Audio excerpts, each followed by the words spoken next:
Good morning. This is Bowman with Lonnie Bowman Ministry International. I want to do another short teaching this morning. Um, we have been dealing with quite a bit in our society uh, this year, and a lot of soul searching and in need of some wisdom and some understanding about what's going on. And this is the reason I'm going to try to shed some insight into what I perceive to be some of the lack of wisdom when it comes down to what's going on, the big picture. The big picture. Now, there are several topics I want to engage in this morning and try to shed some light across the board. The first one I want to deal with would be the question that is asked, either the question that I propose coming from the kingdom of God was to clarify the purpose of life, or the reason for life that we have been given to live and to participate. The reason for life and the purpose of life and the relationship to his spiritual kingdom and the physical world. You know, I kind of, in my spirit, he revealed to me as a harvest of souls. And the process of being born into the world and receiving a body to participate in the physical world with a soul having a body. But at some point, the harvest of that soul will come and leave the body behind to decay or to turn back to the dust. But the prize of life would be the soul. The soul would be the purpose of life. And the process of living in the physical world based on two spiritual kingdoms, that soul can be and probably will be contaminated with a different set of values or a different set of spirits, because we live in a physical world that house two spiritual kingdoms, one good, one bad. Now let me recap what I just said. The purpose of life, the reason for life, is not necessarily the physical life itself that we live. That is a gift. To participate in the physical world for whatever period of time that the kingdom of God deem right for you as a person. But the prize for life is the soul, the human soul that will live forever in eternity. That is the prize. That is the big prize. And the game between the two spiritual kingdoms played out in the physical world that we see every day is nothing but a game. Two spiritual kingdoms warring against each other, trying to win the trophy, and the trophy is the soul of man. Quite interesting, I must say. And that could be a tremendous amount of conversation and understanding coming from the reason for life and the purpose for life that we have been given as a gift to participate in the physical world for a short period of time. And the best is yet to come. This physical world is not the prize for those who has been given the privilege to live in the physical world. The spiritual transition, which eternity is the price. That is the essence of being born, would be the essence to die in the physical body and to live in the spiritual world throughout eternity. Okay? But I want to tell you a story that been on my mind, and I love to tell stories. This particular story is about an elderly lady who she was 92, and she was sitting on the porch with one of her friends, and they was drinking tea, and they was talking, and both of them was thinking about their time on earth was getting short, and they realized that.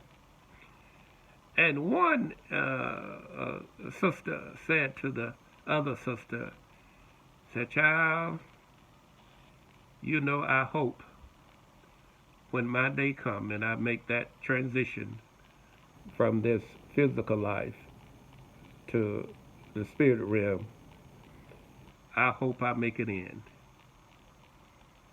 And the other sister said, "Yeah, I do too. I hope I make it in." You know, that conversation bothers me. And let me tell you the reason that conversation bothers me. You know, both of those sisters had been in church for 65 years, serving and going to church every Sunday, listening at the preacher preaching the gospel of Jesus Christ. And they had not come to the realization that their soul had been saved, that they had a place in the kingdom of God, and that their mind should have been made up long time ago from being in the church for 65 years. Now that bothers me. I don't know whether the shortcoming came from the teaching or the doctrine or came from her, but something went wrong with that. There's no reason for a person to not have the assurance of being saved by the blood. Not even one day, let alone 65 years of hearing the gospel of Jesus Christ, that he paid the price for sin. He paid the price for sin in full. That you are saved. You are saved. Whereas that Adam caused the concept of not being saved, or being guilty of sin for disobedient, the coming of Jesus Christ corrected that and paid the price for each and every soul that has lived and that will live in this physical world that we live in. That the price has been paid, that you have a place in God's kingdom, and you can be rest assured that. You can be rest assured that it is not given by works, it is given by the blood that Christ paid on the cross. Now, whether or not you participate in the doctrine of the church, of the doctrine of Jesus Christ, of turning the other cheek, of forgiving those who who use you and abuse you, that's a different story. But it doesn't change the fact that the blood has been shedded for mankind. The difference will be how you live your life in terms of whether it's in line with the truth or it is in line with a lie, would be the lesson of this particular teaching. Now let me share this last point with you to try to give some additional wisdom about the life we live and the choices.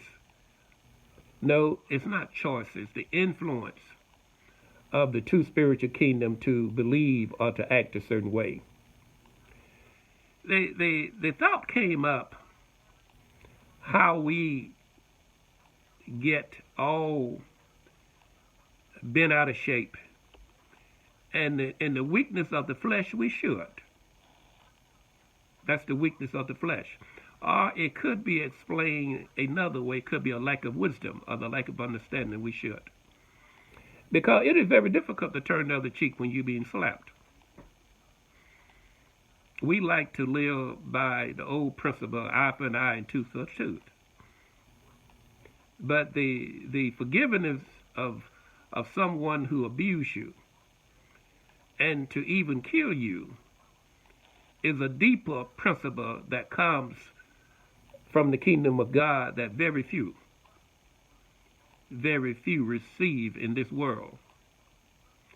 And the point that I'm trying to make is one particular example of everybody that wants justice. Everybody wants justice. Everybody wants justice. But the Lord came to me and he said that I should have received justice also when they hung me on the cross. They murdered me. They killed me. And I was innocent. I had done no wrong. But I asked my Father not to take justice upon mankind, but to forgive them, for they know not what they do. And he did. And this is why I am here today, can make this tape 2,000 years after he was murdered and sacrificed on the cross for mankind. We should show more justice. Justice for Jesus and the fact that he shedded his blood for all of us. And we should show that same forgiveness for our brethren because of how he showed his mercy for each and every one of us. And this is Lonnie Bowman with Lonnie Bowman Ministry, just sharing a little insight into the unconditional love of the Father and the game of life, and how we have two roads. One lead to truth and the other one lead to a lie. One lead to forgiveness and one lead to physical justice. Physical justice. If you have any question concerning our teaching, give us a call at 229-446-1664. That number again is 229-446-1664. The reason for life.